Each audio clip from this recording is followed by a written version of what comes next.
ஏன்னா இந்த மலைக்குள்ள பல ஆயிரம் வருஷமாக வற்றாத சுனை ஒன்று இருக்குது. அதை தேடி தான் போகிறோம். பார்ப்போம், இறைவன் புண்ணியத்தில் பார்க்க முடியுதான்னு பார்ப்போம். நாங்கள் அங்கே போய் 7 வருஷம் ஆகுது. இதுதாங்க பெருமாள் படுத்திருக்க மாதிரி மலை. தூரத்தில் இருந்து பார்த்தா தான் தெரியும்.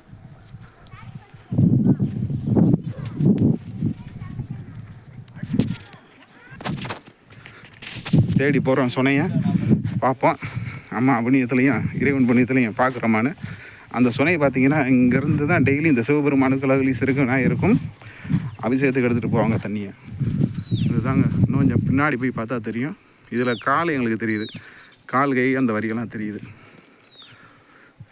சுற்றி மலைகளுக்கு நடுவில் சுனையை தேடி போகும். கொஞ்சம் கொஞ்சமாக இறங்கி அப்படியே மலை மேலே ஏறுறோம் சுனையை தேடி. திரும்புங்க அப்படியே. திருவாளர் மகேஸ்வரன் ஐயா சித்தர். இப்போ தாங்க அந்த பெருமாளோட கை இல்லை எங்கள் கண்ணுக்கு தெரியுது. வீடியோவில் தெரியுதான்னு தெரியல. சொன்ன தண்ணி வலிஞ்சு வர இடம் தெரியுது. இப்போ தான் இருக்கும். அந்த 7 வருஷம் ஆச்சுனால தெரியல. எல்லாமே புல், கோர புல் நல்லா வளர்ந்துருக்கு. ஒரு வழியாக சொன்னையை பார்த்தாச்சு. ஃபுல்லாக தண்ணி கிடக்கு.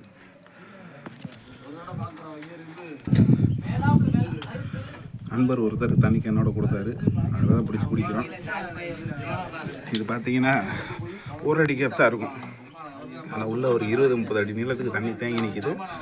எந்த காலத்துலையும் வத்தாத சொன்ன தண்ணி குடிச்சு பாருங்கள் எப்படி இருக்குன்னு சொல்லுங்கள். எப்படிங்க இருக்குது? சொன்ன தண்ணி எப்பயுமே சூப்பராக தான் இருக்கும். நல்லா உச்சி வெயிலில் உள்ள ஜில்லுன்றது தண்ணியை குடித்தா சுறுன்றது. அலர் வெயில் தீர்த்த மாதிரி.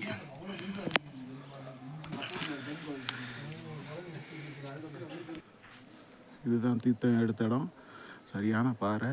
அதோட திருப்பி ரிட்டர்ன் தான் வரணும், அங்கிட்டு போக முடியாது.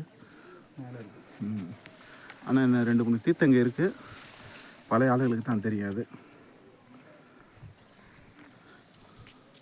நன்றி. வாழ்க வளமுடன்.